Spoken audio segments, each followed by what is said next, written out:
এই 3-4 দিনে কি করলাম সবাই ভিডিওতে থাকবে, দারুণ হতে চলেছে ভিডিওটা, আশা করি পুরোটা দেখবেন। সো হে গাইস, তোমরা সবাই কেমন আছো? আশা করি ভালো আছো, আর আমি খুব ভালো আছি। চলে এসেছি তোমাদের সাথে আবার একটা মিনি ব্লগ শেয়ার করতে।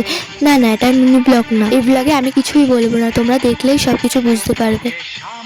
এই ভিডিও ক্লিপগুলো জুন মাসের 25 তারিখে নেওয়া, আর আজকে এডিট করছি জুন মাসের 29 তারিখ। কখন এডিট কমপ্লিট হবে সেটাও জানি না, কবে পোস্ট করবো সেটাও জানি না। তোমরা বলে দিই আমরা কোথায় যাচ্ছি, তোমরা তো দেখেই নিয়েছো, আর বলার কি দরকার। রথ ছিল 27 তারিখে, আর আমরা 25 তারিখে রথ কিনে নিয়েছি। বাচ্চারা সব টাকা তুলে আমরা হুট করে ঠিক করেছি যে রথ আনবো। অনেক দেখার পর এটা পছন্দ হয়েছে, এটা নিয়ে নিয়েছি। আর এখান থেকে আমি জগন্নাথ নিয়ে নিয়েছি। কি সুন্দর না জগন্নাথগুলো। তারপরে আমরা সব কিছু নিয়ে বাজারের ভিতরে চলে আসছিলাম কিছু জিনিস কেনার জন্যে। এখানে থালা আর বাটি নিয়ে নিচ্ছিলাম। ওখান থেকে বাতাসা নিয়ে নিয়েছিলাম, বাতাসার প্যাকেট ছেঁড়া ছিল বলে পাল্টি নিয়ে আসলাম। আমরা দুজন কেনাকাটি করতে গিয়েছিলাম, আর দুটো ভাইয়ের কাছে রথ দিয়ে এসেছিলাম। এসে দেখছি ওরা সাইকেলের সাথে রথ বেঁধে দিয়েছে। সাইকেল থেকে রথ খুলে নিয়ে বাড়ি চলে আসছিলাম। আমরা 4 জন রথ আনতে গিয়েছিলাম, তার থেকে 2 জন আমার সাথে আছে, আর একজন আমাদের বাড়ির সামনে চলে গিয়েছে আগে। তারপরে বাচ্চাদের সবার রথ দেখিয়ে আমাদের বাড়ি থুয়ে দিলাম রথটা। এই টুকিটাকি বাজার করেছিলাম। আর জগন্নাথকে কেমন লাগছে, জগন্নাথের জন্য একটা হারও নিয়েছিলাম। এখান থেকে ভিডিও ক্লিপগুলো জুন মাসের 26 তারিখে বিকেলবেলা নেওয়া। মিশন কাঠ কুড়ানো, আর এখানে সব টিম ভাগ করা হচ্ছিল কে কোন টিমে কাঠ কুড়াতে যাবে। আমরা খিচুড়ি প্রসাদ করবো বলে কাঠ কুড়াচ্ছিলাম সবার বাড়ির থেকে। ছোটবেলায় এসব করতে খুব ভালো লাগে, বড় হয়ে গেলে এগুলোই স্মৃতি হিসেবে থেকে যাবে। আর এখানে সবাই কাঠ ধুয়ে দিচ্ছিল, আর আমি একটুখানি কাঠ পেয়েছি। আর এরা দুজন পায়ে দেখো কীভাবে কাঠ নিচ্ছে। আগে এইভাবে কত পিকনিক করেছি। আর এখানে আমরা কাঠ ধুয়ে দিচ্ছিলাম, সবাই কাঠ এনে এখানেই ধুচ্ছিল। এটা আমাদের কাঠের গোডাউন। আর এখানে আমরা দুজন তো নটাঙ্কি করে নিচ্ছিলাম। তারপর রাস্তায় এসে দেখি 2 ভাই কাঠ নিয়ে আসছে ওদের বাড়ির থেকে। 3 দিন ধরে ব্লগটা বানানো হয়েছে। আমি প্রথমে ভেবেছিলাম মিনি ব্লগই করবো, তারপরে ভাবলাম না থাক। আর এখান থেকে সবাই কাঠ এনে দিচ্ছিল, আর আমি কাঠ ভাঙছিলাম, ভেঙে ভেঙে ধুয়ে দিচ্ছিলাম। বৃষ্টি আসছিল। কাঠ জোগাড় করে গুছিয়ে আমি রেডি হয়ে গেলাম, বাজারে যাব, তাই কিছু সবজি বাজার করতে হবে। সবাই যাচ্ছিলাম, আর এখানে ওদের ঝামেলা লেগে গিয়েছিল। তারপরে আবার ওরা দুজনই রেস্ট করছিল। সামনে একজন আছে, ও একজন চলে যাচ্ছে। আর এদিকে আমরা 4 জন গল্প করতে করতে যাচ্ছিলাম। যেতে যেতে হঠাৎ বৃষ্টি চলে আসলো, তাই এখানে সব দাঁড়িয়ে পড়েছিলাম। আর এখানে সবাই একটু মজা করছিলাম। ওরা বলছিল এই দেখো এখানে বৃষ্টি হচ্ছে। তারপরে আমরা সাইকেল রেখে বাজারে চলে আসলাম।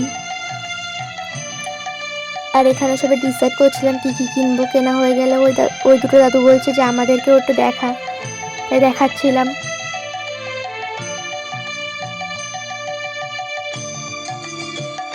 আর এখান থেকে আমরা সব কিছু সবজি বাজার করে নিচ্ছিলাম। প্রথমে 1 কিলো আলু নিয়েছি, তারপরে আবার 1 কিলো নিয়ে নিয়েছিলাম। আর বৃষ্টির জন্য কাদা কাদা হয়ে গেছে চারিদিকটা।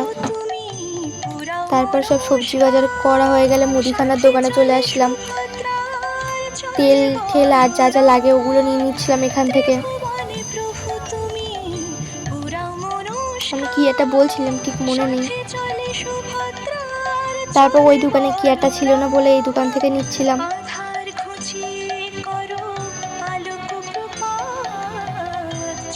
আর এইদিকে একজন বলছিল এই দেখো সার্ফ শ্যাম্পু এইসব। আমাদের বাজার করা ডান। তারপর আমি এদিকে মোবাইলটা চাচ্ছিলাম যে আমার মোবাইল দিয়ে, আর এই যে আমার ক্যামেরাম্যান। এদিকে আমরা একটু পোজ দিচ্ছিলাম। তারপরে সাইকেল নিয়ে চলে আসছিলাম, আর এখান থেকে সাইকেল তুলতে পারছি আমরা বলে একটা ভাই তুলে দিল। আর সুন্দর ভিউ দেখতে দেখতে বাড়ি চলে আসছিলাম। আর এই যে আমার ক্যামেরাম্যান, এই যে। আর আমাদের এখানে বৃষ্টি হচ্ছে, যদি কোনো সাউন্ড যায় তাহলে অ্যাডজাস্ট করে নিও। তারপর বাড়ি এসে পাটের দড়ি বুনছিলাম। ওই রথে পাটের দড়ি দিতে হয় না, তাই পাটের দড়ি বুনে নিচ্ছিলাম। এইসব করতে করতে সন্ধ্যা হয়ে গিয়েছিলো, আর একে একে সবাই বাড়ি চলে যাচ্ছিল। তারপর আমি বাড়ি এসে আমার গোপুর সোনাকে সন্ধ্যা দিয়ে দিচ্ছিলাম। তারপরের দিন 27 তারিখ ছিল। আমি সকাল সকাল ঘুম থেকে উঠে ফ্রেশ হয়ে গিয়েছিলাম। আর এদিকে একটা ভাই মালা গেঁথে এনেছিল, তাই মালাটা দেখাচ্ছিল। আর এদিকে আমি স্নান করে তুলসীর চারা তুলে নিচ্ছিলাম, আর এদিকে এরা উনুন কাটছিল। তখন স্নান করিনি বলে এদের বলেছিলাম উনুনটা খুঁড়ে দিতে, উনুন খুঁড়ছিল এরা।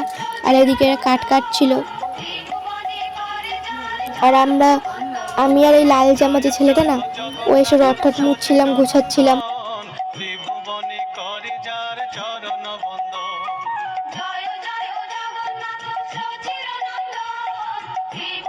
আর এদিকে আমরা দুজন রথ সাজিয়ে নিচ্ছিলাম।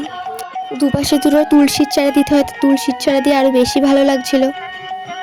তারপরে ওদের হাড় পরিয়ে দিচ্ছিলাম। নীলাচলে শঙ্খ চক্র গদা পদ্মধর, নদিয়া নগরে দণ্ড কমণ্ডল কর। আর সাজানো হয়ে গেলে এই যে কেমন লাগছে বলবা।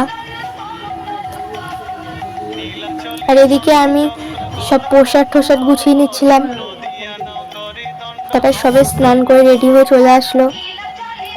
আর এদিকে প্রসাদ নিয়ে চলে আসলাম আমি বাড়ির থেকে।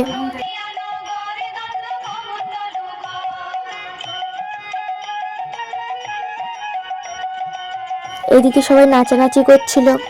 আর এই যে আমার রথের ফাইনাল লুক।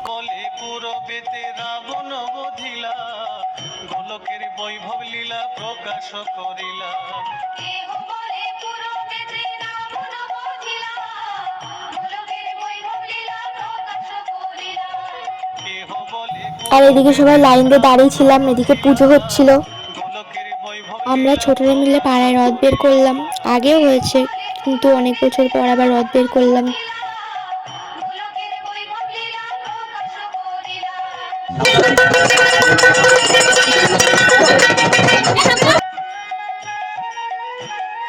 পুজো হয়ে গিয়েছিল, সবার প্রসাদ দিয়ে দিয়েছিলাম। তারপরে এখানে সব বাচ্চারা রথ টানছিল।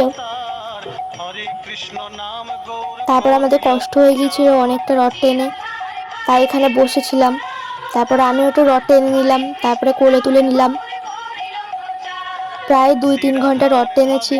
তারপর আমাদের বাড়ি মাসির বাড়ি হয়েছে বলে আমি আমাদের বাড়ি নিয়ে চলে আসলাম। এখন পুরো 9 দিন আমাদের বাড়িই থাকবে।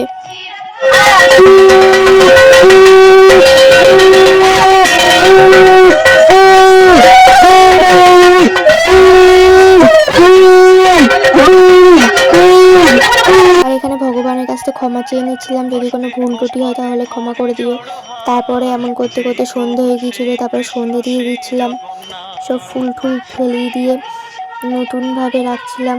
তারপরে এখানে খেতে দিয়েছিলাম ওদের।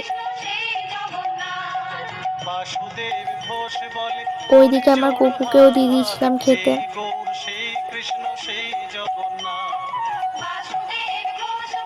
আর বৃষ্টি চলে এসেছিল বলে খিচুড়ি করা হয়নি, উল্টো রথের দিন করব। এই 2-3 দিনে আমরা খুব মজা করেছি। আজকের ভিডিও এই পর্যন্ত। যারা এতক্ষণ ভিডিওটা দেখলে ধৈর্য সহকারে, তাদেরকে অসংখ্য অসংখ্য ধন্যবাদ। আবার দেখা হবে অন্য কোনো ভিডিওতে। আজকের মতো টাটা, সবাই ভালো থাকবে।